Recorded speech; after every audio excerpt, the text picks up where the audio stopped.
हाँ, आप लोगों ने सच सुना, झूठ नहीं बोल रही हूँ मैं। हम तंत्र की ही बात करने जा रहे हैं। तंत्र आखिर है क्या?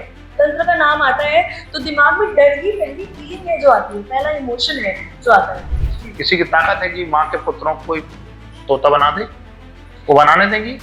अगर आप पूजा पद्धति को करते हैं तो पूजा पद्धति आपको शांति प्रदान करेगी। ऊर्जा का प्रतीक हमारे यहाँ देवी, तो देवियां ऊर्जा का प्रतीक है, तो हम देवियों की पूजा करेंगे तो हमारे अंदर स्वतः ही ऊर्जा का संचार होगा, हमारा स्वास्थ्य ठीक रहेगा, बाकी सब काम हम सफलता प्राप्त होगी। तो सभी युवाओं से कहता हूँ कि जिस तरह आपने विज्ञान को अपनाया है, जिस तरह आपने फैशन को अपनाया है, जिस तरह आपने दुनिया भर के खाद्य पदार्थों को अपनाया है, उन सब से मैं आग्रह करना चाहता हूँ एक बार हमारी सांस्कृतिक धरोहर है तांत्रिक पूजा, हमारी सांस्कृतिक धरोहर है हमारी सनातनी पूजा पद्धति, वैदिक पूजा, इसको अपनाइए, अपने जीवन में आप बहुत बड़ा परिवर्तन। नहीं देवी स्पेशली फिर वहाँ आपको ध्यान नहीं, अच्छा इनने 2 दिन पूजा नहीं करी, इनको पकड़ के लाओ, तो ऐसा कुछ है नहीं। तो ये धारणा बिल्कुल भी समाज से हटाइए, इसमें कोई दिक्कत नहीं। किसी भी जानकारी के लिए उस व्यक्ति के व्यक्तित्व का पूरा अध्ययन करना जरूरी है। अगर आप उस व्यक्तित्व का अध्ययन नहीं करेंगे तो आधी अधूरी जानकारी आपके लिए बहुत घातक है। तो इसमें थोड़ा परिवर्तन करने में बस आगे है, गुरु बनाओ छान कर, पानी पियो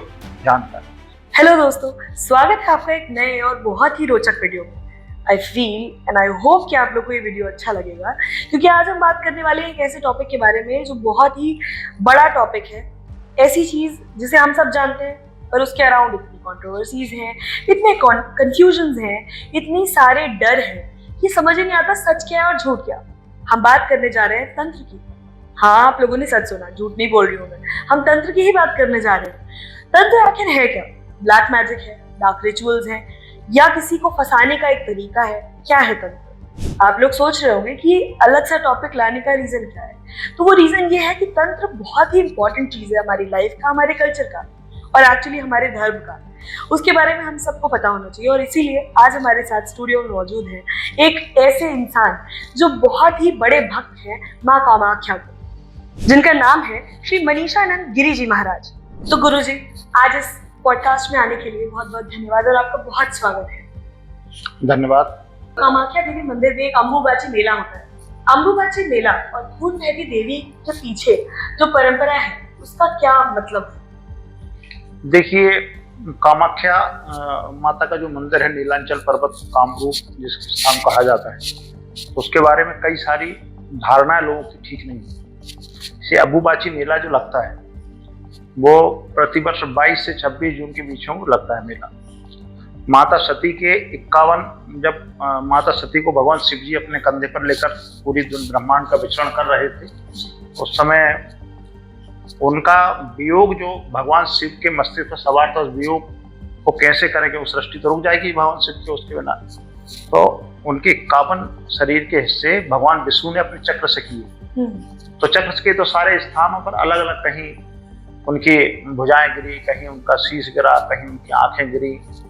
ऐसे ही जो माता का योनि अंग है वो नीलांचल पर्वत पर गिरा, उसी स्थान पर जो जहाँ योनि अंग उनका गिरा है वही कामाख्या का पूज्य स्थान है।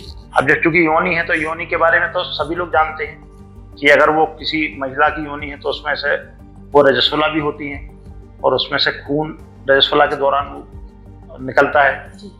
तो माता रानी 12 महीने में एक बार 4 दिन के लिए रजस्वला होती है।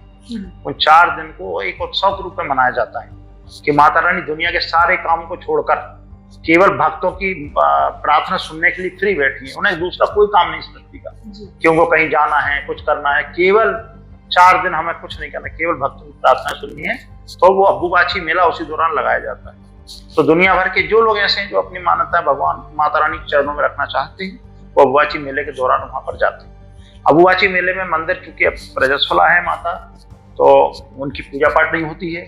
पूरे मंदिर, पर्वत के पूरे मंदिर, एक एक मंदिर बंद होता है और उस मंदिर में बंद होने के पश्चात एक सफेद वस्त्र, कई मीटर सफेद वस्त्र माता रानी को लपेटा जाता है। और जब चौथे दिन मंदिर खुलता है तो वो वस्त्र पूरा प्राकृतिक रूप से लाल हो जाता है, जिसको रक्तस्राव के कारण जो लाल होता है, तो वो खून बहने का वह रहस्य है। और अम्बुबाची मेला उसको उत्सव के रूप में हम लोग मनाते हैं। पूरा मंदिर बंद होता है, जिस दिन मंदिर खुलता है तो फिर पूरे नीलांचल पर्व में उत्सव के तौर पर उसको देखा जाता है और बढ़िया फिर वो जो वस्त्र है उसको प्रसाद रूप में वितरित किया जाता है और आर्थिक समृद्धि और सकारात्मक ऊर्जा के लिए वो माना जाता है। बहुत ही रोचक जानकारी आपने हमें दी है गुरुजी, क्योंकि इस बारे में नहीं पता हमें। और ये थोड़ा मतलब अगर मैं बहुत ही कॉमन शब्दों में बोलूँ, हमारे आजकल की जनरेशन के हिसाब से थोड़ा सा कंट्रोवर्शियल टॉपिक है। नई जनरेशन फिर भी एक तरह से इन चीज़ों को एक्सेप्ट कर रही है, समाज में बोल रही है, बट पुरानी अगर हम सोसाइटी की बात करें, वो ये सब चीज़ों को थोड़ा सा ऐसे लेकर चलती है कि हम समाज में ऐसे बात कैसे कर सकते हैं। अगर हम पीरियड्स की बात कर रहे हैं तो ये बहुत ही पिछड़ी हुई बात है, लोगों के बीच कैसे कर सकते हैं। और इसी बीच हम एक ऐसा मंदिर है जहाँ इसी चीज को सेलिब्रेट कर रहे हैं, तो ये बहुत ही अच्छी चीज लगी मुझे सुनने में। तंत्र आखिर है क्या गुरुजी, और वो कितने प्रकार के होते हैं? तंत्र के बारे में सब लोगों की बड़ी गलत धारणा है। तंत्र यानी जादू टोने वाली पूजा, तंत्र अर्थात अजीब प्रकार की बलि, अन्य अजीब प्रकार की पूजाएं, भूत प्रेत का आना, झूमना, यह सामान्यतः ग्रामीण क्षेत्रों में क्या पूरे देश में तंत्र को इसी रूप में देखा जाता है। लेकिन मैं तंत्र को अलग दृष्टिकोण से प्रस्तुत करना चाहता हूँ। तंत्र ऐसा बिल्कुल नहीं है कि केवल तंत्र भी एक विज्ञान, ठीक है। वैसे शास्त्रोक्त में तंत्र के जनक भगवान शिव को माना गया है। तो एक तो होता है शिव तंत्र। तंत्र 3 प्रकार के होते हैं, एक शिव तंत्र, एक शाक्त तंत्र, और तीसरा होता है वैष्णव तंत्र, यह संहिताएं भी कहा जाता है, ठीक है। तो शिव तंत्र क्या है? तो शिव जी के से प्रेरित होकर जो भक्ति का तरीका है वो शिव तंत्र है। शाक्त अर्थात देवी। तो 51 तो शक्तिपीठ है हमारे देश में, और शक्तिपीठों के अलावा और भी बहुत सारी क्षेत्रीय देवियां हैं, बहुत सारे गांव में अपनी देवियां होती हैं। तो उनके पूजा के तरीकों को हम शाक्त तंत्र कहते हैं। और तीसरा जो घर घर में और पूरे अपितु पूरे ब्रह्मांड में व्याप्त है, जहां भी मनुष्य रहता है वहां वैष्णव तंत्र जरूर है, अर्थात भगवान विष्णु की पूजा, अर्थात भगवान राम की पूजा, अर्थात भगवान सारे देवताओं की पूजा का जो भी तरीका है वो जो है वैष्णव तंत्र है। ठीक है, ठीक है। तो मैं आपको यहाँ पे थोड़ा सा रोकना चाहूंगी, क्योंकि मेरे दिमाग में एक और इम्पोर्टेंट क्वेश्चन आ रहा है गुरुजी। कुछ दिन पहले मैंने एक रील देखी, ये क्वेश्चन पूछने का मेन रीजन यही है। मैंने एक रील देखी जिसके बाद मुझे थोड़ा कंफ्यूजन हुआ, क्योंकि जिंदगी में कभी ऐसी चीज सुनी नहीं थी। उसमें ये बताया कि जो हम घर पे पूजा करते हैं वो भी तंत्र है, और अभी अभी आपने बोला कि घर पे जो हम पूजा करते हैं, जितनी भी राम जी की पूजा होती है, कृष्ण जी की पूजा होती है, विष्णु जी की पूजा होती है, सब तंत्र है। तो इसके बारे में थोड़ा सा और बताना चाहेंगे? देखिए, तंत्र का एक तो वो उस सिस्टम से आप हटा दो कि कोई जादू टोना होता है, किसी तरह का प्रयोग होता है। तंत्र यानी हमारे करने के तरीके, हम कुछ भी कार्य करते तंत्र है। आप घर में खाना बनाते हैं वो तंत्र है, ओके, ठीक है। आप पढ़ते हैं, लिखाई करते हैं, वो एक तंत्र है। तंत्र केवल हम कोई मुर्गे की बलि चढ़ाएंगे, बकरे की बलि चढ़ाएंगे, वही तंत्र नहीं है। हम घर में जो भी कार्य करते हैं वो तंत्र है, ओके। उसका तरीका अगर आप बदल दोगे तो जो करने वाला व्यक्ति तांत्रिक है। घर में खाना बनाते हो, खाना बनाने वाली तांत्रिक हो, कितने मसाले डाल के खाने का स्वाद बदल देती है। तो आपके कहने का मतलब है तंत्र का मतलब तरीका बस। और इतने सालों से जो हम मूवी और टीवी शोज में देखते आ रहे हैं कि तंत्र का मतलब एक बंदा बिठा दिया है जिसके गले में बहुत सारी मुंड की माला है, और वो बैठ के ओम भूर्भुवः स्वः या कुछ भी मंत्र बोल रहा है, कोई भी मंत्र रैंडम डाल देते हैं कि बस यही तंत्र है, काली पूजा तंत्र है। हमारे दिमाग में यही आता है तंत्र को लेकर। तो ये तो आपने बहुत ही बड़ी बात बताई है हमारे। जो पिक्चरों में, जो वीडियो रील्स में, जो यूट्यूब पे जो आपको दिखाया जा रहा है वो आप देख रहे हैं। हाँ, लेकिन आप शास्त्रों में जो अध्ययन करेंगे तो तंत्र के जैसे मैंने 3 प्रकार बताए। अब देवी का आप तंत्र करोगे तो उसमें नींबू का इस्तेमाल होगा, काली माता के यहाँ बलि का इस्तेमाल होगा, आप कामाख्या माता के यहाँ बलि का इस्तेमाल होगा। भगवान विष्णु को जब आप करेंगे तो 56 भोग लगेंगे, तो भगवान श्री कृष्ण को 56 भोग लगेंगे, वो उनका तंत्र है, वो वहां का तंत्र है। तो तंत्र तो सभी है, तरीके सबके अलग अलग। ठीक है कि नहीं? ठीक है, तो ये रहता है। थैंक यू सो मच गुरुजी, बहुत ही इंपॉर्टेंट चीज आपने बताई है। शायद आपको इसका अंदाजा भी नहीं होगा कि इससे कितने लोगों को जानकारी मिलेगी, क्योंकि ये टॉपिक है जो किसी को नहीं पता। तंत्र का मतलब सुनते ही डरने लगते हैं हम। तंत्र का नाम आता है तो दिमाग में डर ही पहली फीलिंग है जो आती है, पहला इमोशन है जो आता है। सम्मोहन क्या है गुरुजी? सम्मोहन जो है, जितनी भी तांत्रिक विधाएं हैं, अर्थात शाक्त तांत्रिक विधा, देवियों की जो हम पूजा करते हैं उसमें सम्मोहन और उच्चाटन। सम्मोहन किसी भी व्यक्ति को हमारे उद्देश्य के प्रति, हमारे प्रति आकर्षित करना, ये सम्मोहन। इसके मंत्र हैं, इसकी एक विधा है। अगर उस विधा के हिसाब से आप संबंधित व्यक्ति पर वो प्रयोग लगातार करते हैं तो व्यक्ति आपसे सम्मोहित हो सकता है। मुझे आपसे कोई जमीन खरीदनी है और आपका रेट उसका बहुत ज्यादा है, मुझे लगता है कि मेरा रेट 2 लाख रुपए कम होना चाहिए, और मैं उसके हिसाब से अगर सम्मोहन की विधि अपना रहा हूँ और सम्मोहन का तरीका सही है तो सम्मोहित अगर आप होते हैं तो आपको उसके हिसाब से चलना पड़ेगा। और माता कामाख्या में सम्मोहन की विधा का विशेष जो है साधना स्थली है वो। ऐसे उच्चाटन होता है, कुछ लोग उच्चाटन का प्रयोग भी करते हैं, हम लोग कभी उस दिशा में काम नहीं करते हैं बिल्कुल भी, क्योंकि दोनों ही चीजें ठीक नहीं है। अगर सकारात्मक दृष्टिकोण से इसका प्रयोग करो तो ठीक है, और अगर नकारात्मक दृष्टिकोण से प्रयोग करो तो आप सम्मोहन की विद्या गलत इस्तेमाल भी कर सकते हैं, आप उच्चाटन की व्यवस्था गलत इस्तेमाल भी कर सकते हैं। तो इनके मंत्र हैं, उसकी विधि है पूरी, और वो करने पर अगर वो सही तरीके से किया गया है तो वो सम्मोहन उच्चाटन दोनों विधाएं आज भी जीवित है और आज भी उनका प्रयोग होता है, लोग करते हैं।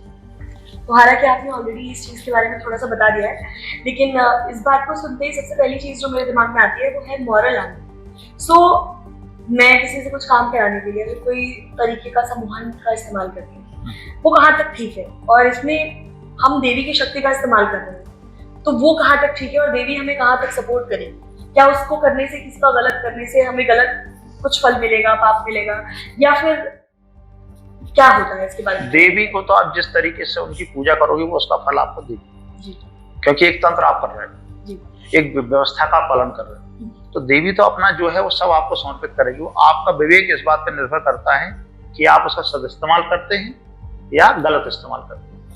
आप अगर सदिस्तेमाल करते हैं तो देवी का आशीर्वाद आप पे बढ़ते चला जाएगा, और अगर आप सही इस्तेमाल नहीं करते हैं तो वही देवी आपको किसी दूसरे रूप में आपको श्राप भी देंगे और उसकी सजा आपको भुगतनी पड़ेगी, उससे आपका कोई बड़ा नुकसान हो सकता है। ठीक है, तो ये बात आप सब लोगों को बहुत ध्यान देनी पड़ेगी। ये बहुत ही इंपॉर्टेंट बात है कि ये सारी चीजें होती तो हैं, बट उनके पीछे आपका क्या मेंटल एंगल है, आप क्या सोच कर वो कर रहे हैं, क्या आप करना चाह रहे हैं, वो बहुत इंपॉर्टेंट है। तो ये नहीं कि अगर ऐसा होता है तो आप भी बैठ गए सम्मोहन करने और किसी का फायदा उठाने लग गए, क्योंकि उसके बदले जो आपको पाप मिलेगा या जो उसका कंसिक्वेंस होगा वो भी भुगतना पड़ेगा। तो मेरा अगला क्वेश्चन गुरुजी ये है कि हमें तंत्र के बारे में काफी कुछ जानकारी आपके थ्रू मिल गई हमें। अब इसके बाद बात ये आती है कि कहीं तो शुरू हुआ होगा, तो तंत्र कहाँ से शुरू हुआ और उसके जनक कौन है, मतलब कौन है जिन्होंने तंत्र शुरू किया? शिव जी इनके जनक हैं जी। और अपन देखेंगे कि हम शिव जी के जब हम कोई ऐसे टीवी में सीरियल वगैरह देखते हैं तो सब भूत प्रेत सब उनके आसपास रहते हैं, तो तंत्र के जनक शिव जी हैं। शिव परंपरा से ही तंत्र तांत्रिक परंपरा का भी जन्म हुआ है। फिर आगे चल के वो 3 भागों में विभक्त हो गई, फिर एक और आगे चली तो दक्षिणावर्ती तंत्र, वामवर्ती तंत्र हो गया। फिर और आगे जाते हैं तो तंत्र में जो है 64 कलाएं होती जी। तो 8 योगनियां हैं, 8 योगनियों की एक सहायक योगनियां हैं जी। तो आपकी 8 की 16 योगनियां हो गई, एक दिशा की 4 दिशाएं हैं, 16 योगनियां एक दिशा की हैं, 4 दिशा की 64 योगनी। तो हम जब आरती वारती गाते तो 64 योगनी, बाज नृत्य करत भैरव, बाजा ताल मृदंगा, जो पूरी आरती है तो 64 योगनियों का वर्णन ठीक है। तो वो 64 योगनियां भी तंत्र व्यवस्था में शामिल है, वो तंत्र के तरीके हैं। उसमें आप जो है 64 योगन के जब अध्ययन करेंगे तो तंत्र के अलग अलग प्रकार से आपको प्रस्तुतिकरण होगा। तो शिव जी इसके जनक है, 3 प्रकार तंत्र होता है, 64 योगनियां तंत्र की हैं, ठीक है ना जी। पर इन सब को तंत्र के बारे में फिर मैं आपको एक बार और बताना चाहता हूँ, तंत्र गलत नहीं है, तंत्र भी एक विज्ञान है। आप तंत्र को हमेशा बगैर विज्ञान का नाम से, तंत्र विज्ञान। वैसे दुनिया में जो कुछ हो सब विज्ञान, मनुष्य का शरीर विज्ञान है, हमारी आंखें विज्ञान है, लाइट विज्ञान, सब चीजें। बस इतना हो सकता है कुछ ईश्वर के विज्ञान है और कुछ भौतिक विज्ञान है, ठीक है ना। तो तंत्र के बारे में मुझसे भी कई लोग प्रश्न पूछते हैं कि तंत्र तुम्हें तो हमको डर लगता है, हमारे अंदर भय व्याप्त है। हम जैसे सुनते कि आप तांत्रिक हो तो हमको लगता पता नहीं हमारा क्या बुरा करेंगे। तो पिक्चरों में, सीरियल में, यूट्यूब में ये बताइए तांत्रिक हमेशा बुरा करता है, तो इसलिए लोग हमसे डरते हैं। लेकिन मैं सबको बताना चाहता हूँ, हमको किसी का बुरा नहीं करना है, हम सबके भले के लिए तंत्र की व्यवस्थाएं करते हैं। बिल्कुल, ये बहुत ही जरूरी बात आपने हमें बताई गुरुजी। जैसा मैंने भी पहले बोला और अभी आपने हमें पूरी डिटेल में बताया कि मूवीज और टीवी ने नोशन क्रिएट कर दिया है कि तंत्र बुरा है। मेरे जैसे जाने कितने यंगस्टर्स हैं, कितने लोग हैं जिन्होंने बचपन से यही देखा है, जबकि मेरे घर पे बहुत पूजा पाठ होता है और ये सारी चीजों के बारे में काफी हद तक पता है, पर तंत्र फिर भी ऐसा विषय है जिसके बारे में किसी को नहीं। और हमारे मन में तंत्र के नाम पे वही आता है जो अभी आपने बोला, तो इस बारे में लोगों को पता चले बहुत ही जरूरी है। इसी के साथ तंत्र से ही जुड़ा अभी मेरे दिमाग में एक दूसरा सवाल है, वो ये है कि मैंने ऐसा भी कुछ सुना हुआ है, जब कामाख्या मंदिर की बात होती है तो उससे जुड़ी बहुत सी भ्रांतियां हैं। एक ऐसी बात है जो मैंने सुनी कुछ टाइम पहले ही सुनी है कि कामाख्या देवी मंदिर में जब कोई जाता है तो अंदर कुछ ऐसा उसका पार्ट है जहाँ पे जाके इंसान तोता बन जाता है। देखिए ये निराधार सत्य नहीं है ये बात। कामाख्या मंदिर बहुत ही पवित्र स्थल है और जो 51 शक्तिपीठ में सबसे बड़ा शक्तिपीठ है और साधना के लिए सबसे उत्तम स्थान है पूरी दुनिया में। वहाँ जो भी सच्चे मन से आप प्रार्थना करेंगे माता कामाख्या हमेशा पूरी करती है। स्वास्थ्य संबंधी समस्याएं, कानूनी बाधाएं और जितनी भी पारिवारिक समस्याएं हैं उनके बारे में सकारात्मक ऊर्जा संचार करने का और एक शक्तिपीठ है, वो बहुत बड़ा केंद्र है। जो ये तोता बनाने वाली व्यवस्था है और कौवा बनाने वाली व्यवस्था है ये भी होगी कहीं, लेकिन वो माता रानी के मंदिर परिसर में नहीं। किसी की ताकत है कि माँ के पुत्रों को कोई तोता बना दे, वो बनाने देंगी? तो ये बहुत जो है वो है। और मैं तो मेरे जीवन का एक बहुत प्रसंग मैं सुनाता हूँ। मैं अभी एक परिवार में गया कानपुर जी। तो उनको बताया गुरुजी आने वाले हो, कहाँ से? वो कामाख्या से आ रहे हैं। मैं सुबह उठा तो उनके छोटा बच्चा है, तो बच्चा छुप गया अपने कमरे में जाकर। बोले कामाख्या से आ रहे हैं और वो तांत्रिक है, तो उनको वो उसमें अपने वीडियो में देखते रहते तांत्रिक खतरनाक होते, तांत्रिक अजीब। वो छुप गया, पर बाद में उसको हमसे मिलाना पड़ा। हमने उसको चॉकलेट खिलाई तब उसको लाई तांत्रिक अच्छे भी होते। तो ये सब चीजें हैं, लेकिन ये भ्रांतियां हैं और इन भ्रांतियों को दूर करने के लिए एक बार किसी को भी जीवन में कामाख्या माता के दर्शन करने जरूरी है। बिल्कुल, ये सब बहुत गलत बातें हैं और ये केवल प्रचारित हो रही हैं। बाकी ये विधाएं पहले जिंदा थी कि, लेकिन वो अपने एक स्थान पर ही काम करती हैं, बाकी बाहर उनका कोई वो नहीं। और मंदिर में तो ये बिल्कुल भी नहीं जी। विश्वास हम दिलाते हैं, मंदिर में नहीं। ओके, तो जो आपने अभी बताया बहुत जरूरी था। और वो बच्चा, जब हमारे जैसे लोग आज तक ये बात पे डरते हैं, जो आपसे जब इस बारे में बात हुई कि हम एक वीडियो शूट करेंगे, इसके पहले तक मेरे दिमाग में भी यही था कि तंत्र और तांत्रिक का मतलब यही होता है। पर जब हम ये गलतियां कर देते हैं तो फिर बच्चों की तो मासूम होते हैं, उन्हें तो क्या ही पता। बट बहुत अच्छी बात है कि आप इस बारे में बहुत सारे लोगों को जागरूक कर रहे हैं और उसी का एक छोटा सा प्रयास ये वीडियो भी है। इसी के साथ साथ दूसरा क्वेश्चन जो मेरे दिमाग में आता है गुरुजी, वो ये है कि वो एक्चुअली क्वेश्चन भी नहीं है, वो ये है कि क्या कामाख्या देवी मंदिर में बलि चढ़ती है, और चढ़ती है तो ये कहाँ तक सही है? बलि चढ़ती है, सैकड़ों सालों से चल रही है और आगे भी चढ़ते रहेगी। वो एक पूजा का विधान है, उसमें बलि की, वहां बलि कंपलसरी नहीं है, अनिवार्य नहीं है बलि कि आप जाओगे तो आपको सबको बलि चढ़ाना, ठीक है। पर जो लोग अपनी मान्यता करते हैं और मान्यता में कहते हैं कि हम बलि चढ़ाएंगे, वो बकरे की बलि वहां चढ़ती है, भैंसे की बलि चढ़ती है या कबूतर की बलि चढ़ती है, तो हम चढ़ाएंगे। वो लोग चढ़ाते हैं, वो मंदिर की एक व्यवस्था है, तो वो व्यवस्था का हमें विरोध नहीं करना है। हम बलि नहीं चढ़ाते, लेकिन हम उस बलि प्रथा का विरोध भी नहीं करते। अगर माता रानी के दरबार में हो रहा है तो उनकी इच्छा से हो रहा होगा, उनकी इच्छा के बिना तो नहीं हो रहा होगा, ठीक है। इसलिए बलि वहां चढ़ती है, चढ़ती रहेगी, उसको कोई रोक नहीं पाएगा। अब बलि कहाँ तक उचित है अनुचित है, तो बलि के कई तरीके भी हैं। ये जरूरी नहीं कि हम किसी जीव की हत्या करके बलि चढ़ाएं। कोई थोड़ा कान यहाँ काट कर बलि को मंदिर में छोड़ दिया जाता है। सैकड़ों बकरे वहाँ मंदिर में घूम रहे हैं, जिन्हें किसी ने काटा नहीं, उनको छोड़ दिया, अपना जीवन जी रहे हैं। अच्छा, ऐसा भी होता है? हाँ, ऐसा भी होता है। फिर वहाँ जो है कबूतर है, तो कबूतर वैसे भी संचार माध्यम है।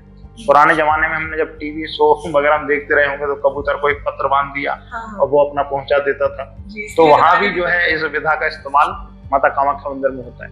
वहाँ जो है वो कबूतर कान में अपनी मनोकामना बोली जाती है, भगवान हमारा ये काम हो जाए, तो कबूतर छोड़ा जाता है। कबूतर माता रानी मंदिर में बैठा रहता है और वो बैठा हमारा संदेश वाहक माता रानी दरबार में बैठा है कि हे माता जी, हमारे स्वामी जी का काम भी करना है या हमारी अनन्या जी का काम भी करना है, आप भी कबूतर छोड़ सकती हो, जाओ। तो ऐसा वो विधा वहाँ है।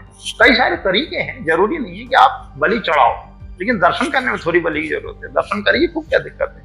हाँ, वहाँ बलि चढ़ती है, उस पीठ पर बलि की मान्यता है और वो तो चढ़ती है कुल मिलाकर। और हम वैसे तो बलि प्रथा के समर्थक नहीं है, लेकिन मैं खुद माता रानी का भक्त हूँ, तो उनके अंतर्गत जो आता है मैं सबका समर्थन करता हूँ जी।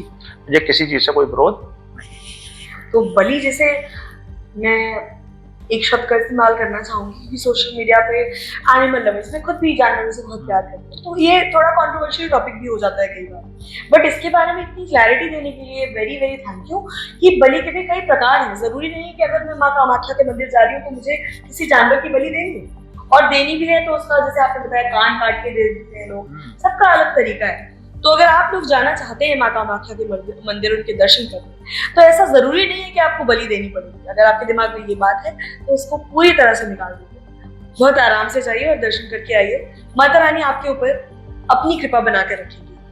अब जैसे कि हम सबने सुना है कि कामाख्या देवी की जो पूजा करते हैं, साधना करते हैं, उनके अंदर फेमिनिन एनर्जी बढ़ती है। तो ऐसे में मेल्स कैसे उनकी पूजा कर सकते हैं?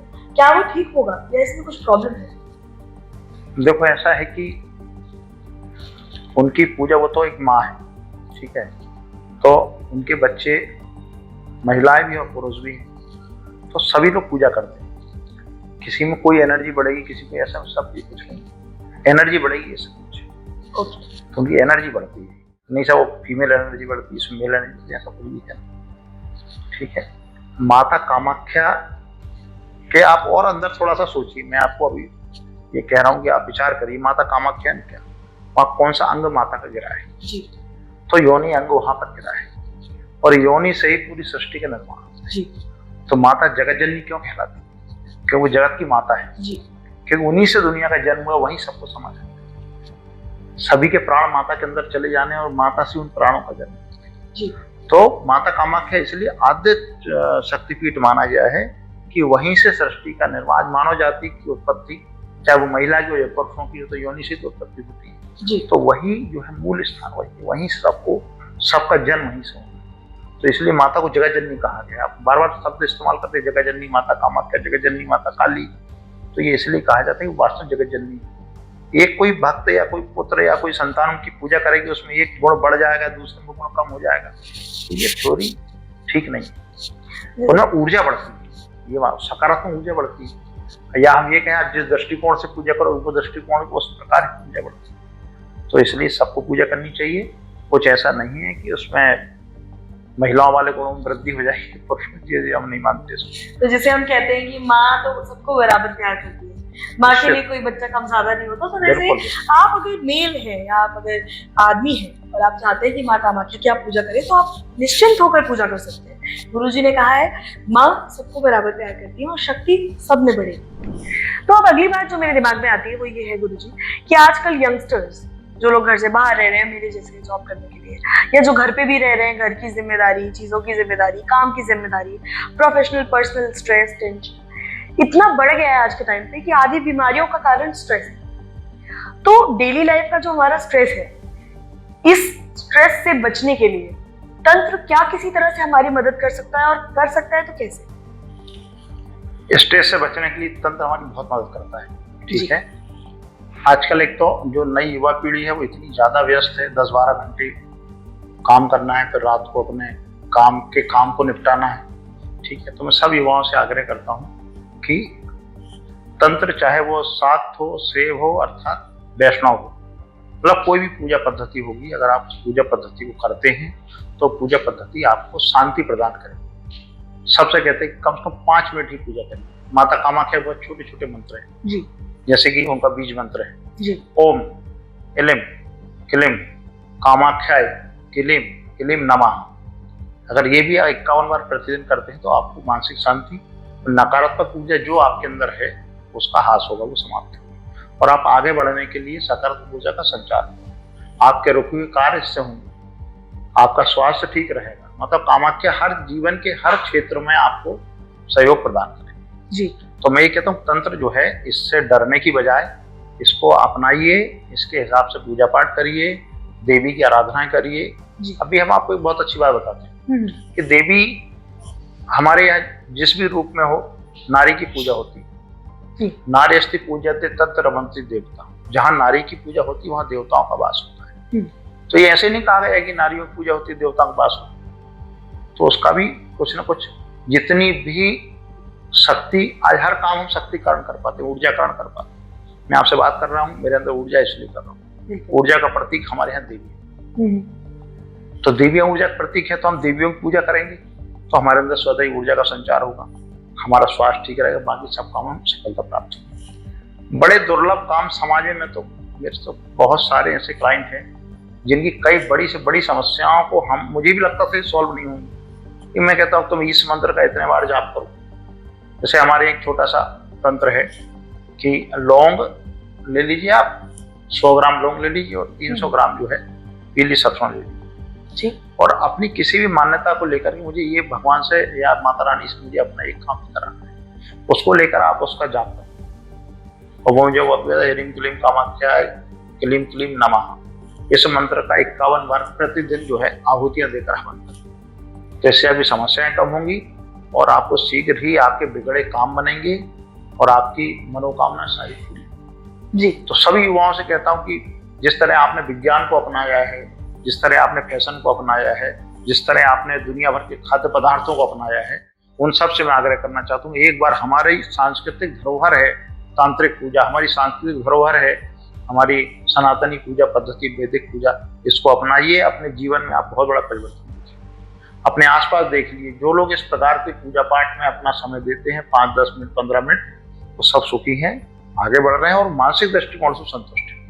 आजकल आप मानसिक दृष्टिकोण से संतुष्ट नहीं होने के कारण आपके अंदर स्ट्रेस ज्यादा है, तो कम से कम इस पद्धति को अपनाइए और कोई भी भ्रांतियां दिमाग में को निकाल कर जिस तरह बाकी दुनिया के कल्चर को आपने अपनाया है वैसे हमारे सनातनी कल्चर को, हमारे तांत्रिक विधाओं को भी आप अपनाइए। आपके जीवन में उससे कल्याण, बहुत अच्छी डरने की कोई आवश्यकता नहीं जी। एक चीज मेरे दिमाग में आती है, अगर मैं आपसे पूछूं, क्योंकि तंत्र को लेके ऑलरेडी दिमाग में इतना डर है कि अगर मैं कोशिश भी करूं कि चलिए मैं आज से ये जो आपने बताया ये पूजा का अगर मैं सोचूं कि मैं ये करने की कोशिश करती हूँ, बट क्योंकि इतनी बिजी लाइफस्टाइल आजकल हो गई, आपने खुद ही बताया कि 10 से 12 घंटे इंसान काम करता है, उसके बाद घर आके भी ऑफिस के काम ही नहीं खत्म होते, तो ऑफिस का काम कर रहा है, फिर थोड़े अपने काम किए, थोड़ा परिवार के साथ बैठे, इसके बाद हो सकता है कि मैंने 3 दिन ये पूजा करी, चौथे दिन मुझसे नहीं हो पाया, तो अभी दिमाग में ये डर है तंत्र को लेके इतना ज्यादा कि अगर मैंने किया, मान लीजिए मैं कर रही हूँ, एक दिन नहीं किया, तो क्या उससे मुझे उल्टा नुकसान होगा।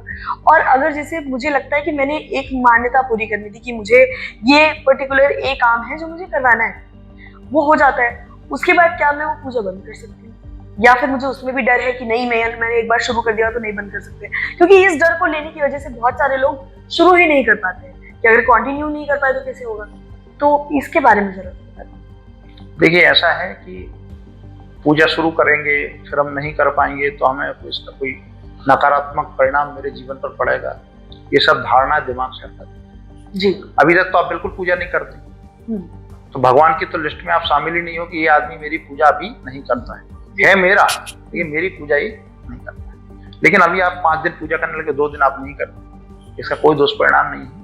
अगर पूजा की नियमितता बनाए रखोगे तो आपको ऊर्जा का संचार लगातार बना रहेगा, लेकिन अगर आप नियमितता नहीं बनाए रखते हैं तो आपके मन को, जैसे आप लगातार पूजा करेंगे और फिर बंद करें, आपके मन को ठीक नहीं लगे, लेकिन उससे आध्यात्मिक दृष्टिकोण से कोई नुकसान नहीं। देवी स्पेशली फिर वहां आपको ध्यान नहीं, अच्छा इनने 2 दिन पूजा नहीं करी, इनको पकड़ के लाओ, तो ऐसा कुछ है नहीं। तो ये धारणा बिल्कुल भी समाज से हटाइए, इसमें कोई दिक्कत नहीं। अब जैसे अगर मैं अपने ऑडियंस से बात करूं तो आप लोग सब देखते होंगे हर दूसरे दिन कोई एक नई कंट्रोवर्सी आती है, जिसमें कोई एक बंदा है जिसने 15 सेकंड की रील देखी, उसमें किसी अन्य धर्म गुरु या किसी भी संत, किसी ने भी कुछ ऐसी बात बोली जिसके बारे में उस बंदे को कुछ नहीं पता, बट उसको ऐसा लग रहा है कि ये तो गलत बोल दिया, इनको तो कुछ नहीं आता, कैंसिल करो, बैन करो इन्हें, ऐसी बातें शुरू हो जाती है।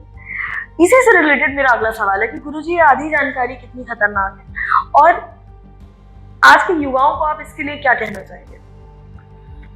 देखिए, अगर कोई भी विवादित विषय आपके समक्ष आता है कहीं भी, आधी जानकारी केवल समाज में खराब नहीं है, देश में खराब नहीं है, दुनिया में खराब नहीं है, आधी जानकारी हमारे व्यक्ति जीवन में बहुत खराब है जी।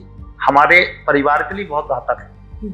अभी किसी ने कुछ बोला और आपने उसका 2, 4, 10, 20 सेकंड का हिस्सा देखा तो उसको काट छांट करके ऐसा प्रस्तुत हो जाएगा कि ये बिल्कुल जो है नकारात्मक दृष्टिकोण है। किसी भी व्यक्ति के बारे में जानकारी सुनने से पहले पूरा उसका विचार को समझना चाहिए और उसके बाद अपनी धारणा बनानी चाहिए। ये समाज में सब लोग करते हैं, इस विधा का इस्तेमाल राजनीतिक लाभ और हानि के लिए होता। किसी ने, कोई देश के बड़े नेता, उन्होंने कुछ बोला तो उनका कैसे प्रस्तुत करना, विपक्षी पार्टियां या सत्ता पक्ष की पार्टियां दोनों बातें कर रहे हैं जी। वो अपने हिसाब से काट छाट कर कुछ वीडियो को प्रस्तुत कर देते हैं। जैसे कई बार मैं सुनता हूँ कि फेक वीडियो बहुत सारे आते हैं जी। एक नेता भाषण दे रहा है और लाखों लोग जो है चले जा रहे हैं, उसके सुन रहे हैं हाँ। तो वो भीड़ कहीं की होती है, भाषण कहीं का होता है, फोटो किसी की होती है। तो इन सब चीजों से, क्योंकि हम इस समय जिस युग में जी रहे हैं वो विज्ञान का युग है, संचार का युग है, जब एक समय ये होता था कि जब हमारा घर का कोई भी व्यक्ति विदेश जाता था, दूर देश जाता था, तो आने में सालों लग जाते थे। लेकिन आज हमारे घर का बच्चा जो है नौकरी करने के लिए लंदन जाता है, नौकरी करने के लिए जर्मनी जाता है, जापान जाता है, अमेरिका जाता है, तो उसको 2 दिन में वो वापस भी आ सकता है। हम इतने संचार के युग में जी रहे हैं। हमारे माता पिता के बारे में कई बार हम रिश्तेदार हमें ऐसी जानकारी देंगे जो हमको लगेगी ये माता पिता यहाँ गलत, लेकिन नहीं, किसी भी जानकारी के लिए उस व्यक्ति के व्यक्तित्व का पूरा अध्ययन करना जरूरी है। अगर आप उस व्यक्तित्व का अध्ययन नहीं करेंगे तो आधी अधूरी जानकारी आपके लिए बहुत घातक होगी। वो आपको करियर खराब कर सकती है, आपको डिप्रेशन में भी ले जा सकती है। आप अपने माता पिता के बारे में गलत जानकारी रहेगी तो आप जो है डिप्रेशन में चले जाएंगे जी, अवसाद में चले जाएंगे, और अवसाद में जाने वाला व्यक्ति पागल भी हो सकता है, अवसाद में जाने वाला व्यक्ति सुसाइड भी कर सकता है। तो आधी अधूरी जानकारी आपकी को मृत्यु के द्वार तक ले जा सकती है जी। इसे कोई भी कहे, मैं कह रहा हूँ मैं किसी धर्म विशेष की बात नहीं करना चाहता, किसी दल विशेष की बात नहीं करना चाहता, मैं व्यक्ति विशेष की बात नहीं करना चाहता। कोई भी बात आती है तो उसका पूरी जानकारी बताइए। इसके बाद जो है आप उस पर क्रिया और प्रतिक्रिया, क्रिया भी होती है, प्रतिक्रिया भी होती है। हमने प्रशंसा करनी हम किसी की, तो जानकारी के बिना प्रशंसा भी ना करें, जानकारी के बिना किसी की आलोचना भी ना करें। ये बहुत घातक है। और इस वृत्ति से मैं, आप युवा लोग हैं, आप तो इतने सब समाज में काम करते हैं, आप सब लोग, मैं आपसे यही आग्रह करता हूँ कि आने वाली पीढ़ी को या आपके समकक्ष जो लोग हैं उनको बताइए कि पूरा सोच समझ के करना है। अभी AI का जमाना आ गया है, अब तो बहुत सारी चीजें बदल रही हैं, तेजी से बदल रही हैं। आपकी आवाज और कोई इस्तेमाल करेगा आपको पता भी नहीं चलेगा। बिल्कुल। तो ये सब चीजें अगर आप ऐसे रहे, आधी अधूरी जानकारी के बल पर रहे, तो आप तो बहुत गड़बड़ हो जाएगा। ये तो सब पूरा समाज की व्यवस्थाएं बिगड़ जाएंगी। आप अपनी बहन पर विश्वास नहीं करोगे, आप अपने भाई पर विश्वास नहीं करोगे, कोई भी कुछ रिकॉर्डिंग सुना देगा, मान। पूरी जानकारी, पक्की जानकारी, फिर पक्का हमारा क्रिया या प्रतिक्रिया, यही आगे इस विषय में रखना चाहिए। बहुत सारे बड़े बड़े साधु संत बहुत सारे वक्तव्य देते हैं, तो उसमें विवाद खड़ा हो जाता है। देखिए इन्होंने ये वक्तव्य दे दिया, अरे भैया पहले क्या कहा उन्होंने, फिर वो जो बात कही उसका अंश क्या है, ये सारा उसके सामने जोड़ दीजिए। अगर आप नहीं जोड़ेंगे तो आपको आनंद नहीं आएगा। तो मैं यही कहना चाहता हूँ कि पूरी जानकारी जुटाएं, इसके बाद अपनी क्रिया प्रतिक्रिया दें। ये एडवाइस गुरुजी बहुत जरूरी है। मतलब आज के टाइम पे इतनी ज्यादा जरूरी है ये चीज जानना लोगों को, और शायद इसी दिशा में ये कदम है जो मैंने भी कोशिश करी, छोटी सी कोशिश, कि मैं किसी भी टॉपिक के ऊपर उसके स्पेसिफिक जो एक्सपर्ट हैं उनकी राय लोगों तक पहुंचा पाऊं, जब ताकि लोग पूरी बातें उस बारे में जान पाए। एक सबसे अच्छा एग्जांपल अगर हम बात करें तंत्र के बारे में, टीवी से हमने क्या सीखा कि वो डरावनी चीज है, वो गलत करने के लिए इस्तेमाल किया जाता है। बट रियल में तंत्र बहुत ही कुछ अलग है, और उसी के लिए आपके साथ हम ये वीडियो कर रहे हैं। और कोशिश रहेगी कि ऐसे हम बहुत सारे एक्सपर्ट्स के साथ ऐसी चीजें लोगों तक पहुंचा पाए जिससे लोगों को चीजों का कंटेक्स्ट मिल पाए, लोग समझ पाए कि पूरी चीज, पूरा सिनेरियो है क्या। और अगर आप किसी भी ऐसी सिचुएशन में कभी पड़ते हैं जहाँ पे आपको लगे कि ये सामने वाले ने तो बहुत गलत कर दिया, तो वो गलती पकड़ना छोड़ के सबसे पहले, जैसे गुरुजी ने कहा, कंटेक्स्ट समझिए। उस बात को अगर बोला गया है तो बात को बोलने के पीछे की जो गहराई है, जो उनका मतलब रहा होगा, वो समझने की कोशिश कीजिए।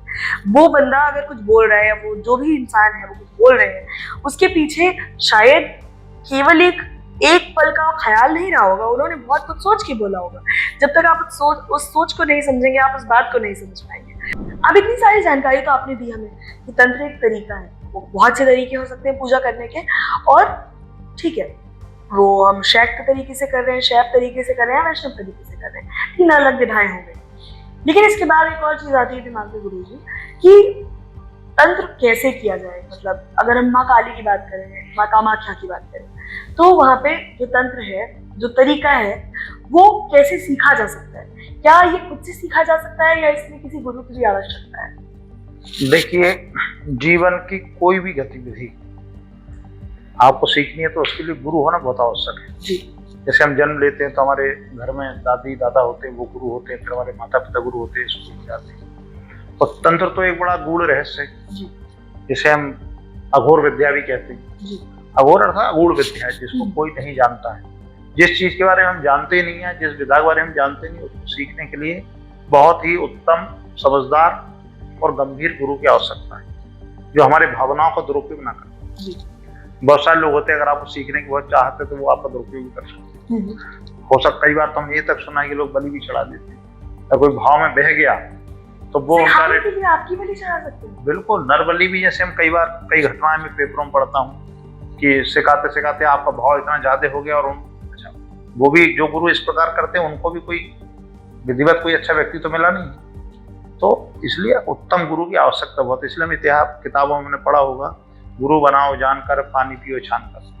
तो ये 2 लाइन जो है महापुरुषों ने कह गए कि अब मैं इसमें और थोड़ा परिवर्तन करना चाहता हूँ। गुरु बनाओ छान कर, गुरु गली गली घूम रहे हैं तो छन्नी लगाइए, उसमें अच्छा वाला गुरु कौन सा है, और पानी पियो जानकर, आरओ का है कि नहीं है, स्वच्छ है नहीं, ताजा है नहीं। तो इसमें थोड़ा आप परिवर्तन करने बस आगे है, गुरु बनाओ छान कर, पानी पियो जानकर।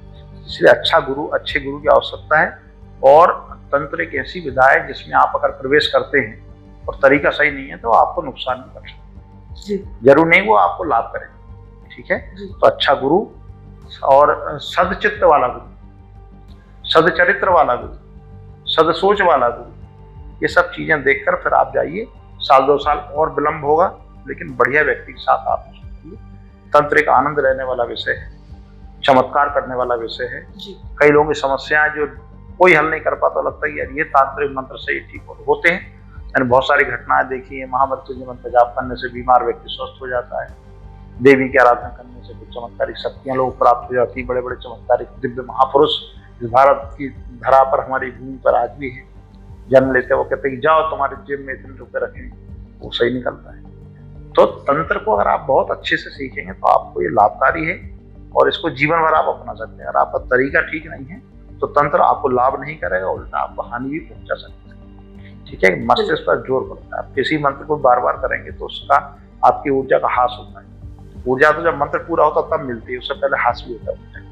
इसलिए शुद्ध मंत्र, सही प्रक्रिया, सही पूजा आपके लिए बहुत अच्छा हुआ। गुरु शिष्य परंपरा के मामले में बहुत सारे उदाहरण हैं। शिवाजी महाराज एक बहुत अच्छे शासक इसलिए बन पाए कि उनके गुरु बहुत अच्छे जी।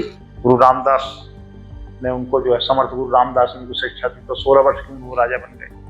महाराणा प्रताप ने चाणक्य गुरु रहे तो चंद्रगुप्त को राजा बनाया।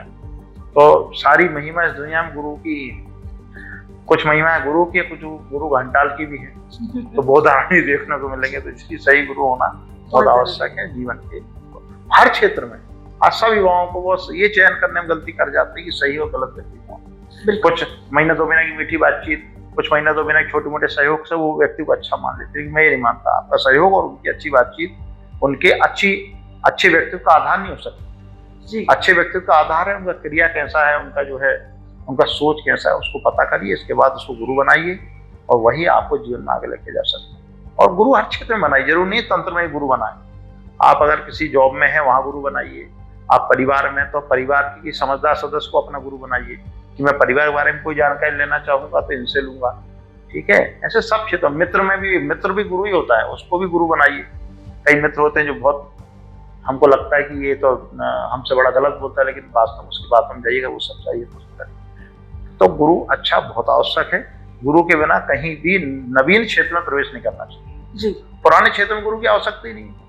आप साइकिल चलाना जानते हैं, गुरु की आवश्यकता नहीं। आप कार चलानी, सभी गुरु की आवश्यकता रहेगी। और नहीं तो आपकी जान भी खतरे में, और जो सामने रोड पे चल रहा है उसकी जान भी खतरे में। तो इसलिए गुरु शिष्य परंपरा दुनिया का आधार है।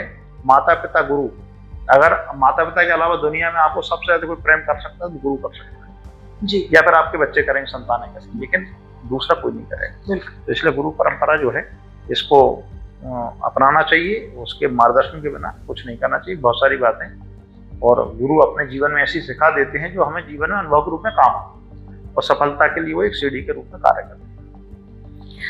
बहुत ही जरूरी चीजें आपने बताई है गुरुजी। ये बातें मतलब हमें समझने में थोड़ा और टाइम लगेगा, रिसीव करने में वो चीजें टाइम लगेगी, इतना सारा ज्ञान एक दिन में, लेकिन बहुत जरूरी है ये सब जानना। जैसे अभी हम बाहर बैठे थे और आपने ये बात बताई कि तंत्र बहुत ही अच्छी चीज है अगर आप उसको जान कर करते हैं, बट क्योंकि जो एकदम नया है उसकी बॉडी इतनी कमजोर है कि अगर वो ऐसे तंत्र करने बैठेगा तो शायद उसकी बॉडी नहीं एब्जॉर्ब कर पाएगी, वो झेल ही नहीं पाएगी बॉडी उतनी एनर्जी।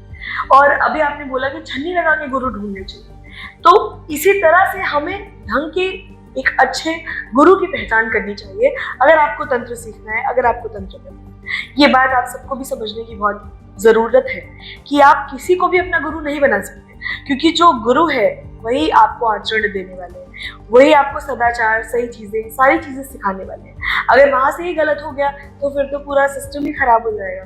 तो थैंक यू सो मच गुरु जी, आपने ये जो बात हमें अभी बताई आज यहाँ आने के लिए, और हमें इतनी ज्यादा अच्छी डिटेल्स तंत्र के बारे में देने के लिए, जो चीजें शायद हम सोच के भी नहीं समझ सकते थे कभी।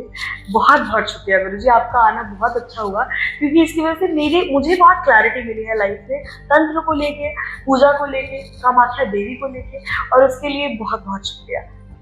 बहुत धन्यवाद हमें यहाँ बुलाने के लिए, पहली बात। दूसरी, यह विषय ऐसा है जिसको कोई छूना नहीं चाहता जी। इस विषय में कोई ना बोलना चाहता ना कोई पूछना चाहता है, लेकिन आप लोगों की सोच का हम बहुत धन्यवाद देना चाहते हैं। इतने अच्छे तरीके से आपने सकारात्मक दृष्टिकोण के साथ माता कामाख्या के रहस्यों के बारे में, तंत्र के रहस्यों के बारे में, पूजा पद्धतियों के बारे में और व्यक्ति जीवन की समस्याओं के समाधान के बारे में, इस तरह का जो आपने ये आज सब शूट किया है, समाज को एक नई दिशा देगा और तंत्र व्यवस्था की जो गलत फहमियां है वो समाज से दूर होगी। इसके लिए हम आपको धन्यवाद देते हैं, और ऐसे कार्य आप करते रहेंगे और युवा लोग इस काम में आगे आएंगे तो और काम बहुत अच्छे से हम कर पाएंगे, और हमारा पूरा सहयोग हमेशा इस कार्य के लिए, इस पद्धति के लिए रहेगा। बस आपसे बड़ों का आशीर्वाद रहेगा तो होपफुली ये काम बहुत अच्छे से चलता रहेगा। तो इस वीडियो से जुड़ने के लिए बहुत बहुत धन्यवाद आप सबका भी। होपफुली आपकी इस मैटर पे बहुत सारी क्लैरिटीज आपको मिली होंगी, और आपके दिमाग में जो भी क्वेश्चंस रहे होंगे वो क्लियर हो पाए होंगे। इफ इन केस आपको लगता है कि कोई और क्वेश्चंस भी आपको इस मैटर से रिलेटेड है आपके दिमाग में, या कुछ चीजें आपके दिमाग में आती है कि ऐसा क्यों, आप वो क्वेश्चन हमारे कमेंट सेक्शन में हमें जरूर बताइए, और हो सकेगा तो हम गुरुजी को दोबारा एक वीडियो के लिए कोशिश करेंगे कि वो हमारे साथ जुड़ सके, और एक और वीडियो हम उनसे उन क्वेश्चंस को लेकर करते हैं। तब तक के लिए thank you so very much. Channel को सब्सक्राइब कर लीजिए ताकि आपको ऐसे ही बहुत सारे अच्छे डिटेल्ड वीडियोस मिलते रहें, जिसकी वजह से आप आराम से उन टॉपिक्स को समझ सकें जो शायद उतनी क्लैरिटी नहीं दे पा रहे हैं नॉर्मल लाइफ में।